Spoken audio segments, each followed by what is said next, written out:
এখানে একটা ছেলে অল্প বয়স, যার আইডি কার্ডটা পর্যন্ত হয় নাই, সে এখানে একটা টোকেন নিয়ে আসছে ভোট দিতে। আমি এজেন্ট, দাঁড়িপাল্লার এজেন্ট বিধায় আমি তাকে বলছি যে আসলে এটা কতটুকু যৌক্তিক।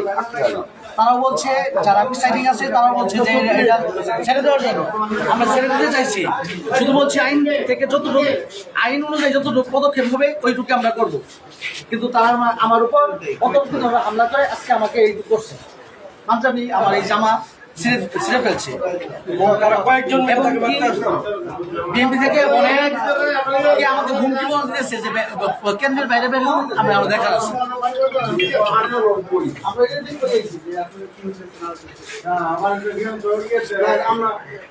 সম্মানিত দেশবাসী, আসলে নির্বাচন কতটুকু গ্রহণযোগ্য হচ্ছে এটা আপনারা দেখতেছেন। আমরা তীব্র নিন্দা জানাই, এই ধরনের নির্বাচন আমরা আশা করি নাই। এই ভোট আসলে কতটুকু গ্রহণযোগ্য হবে সেটা জাতি বিবেচনা করবে।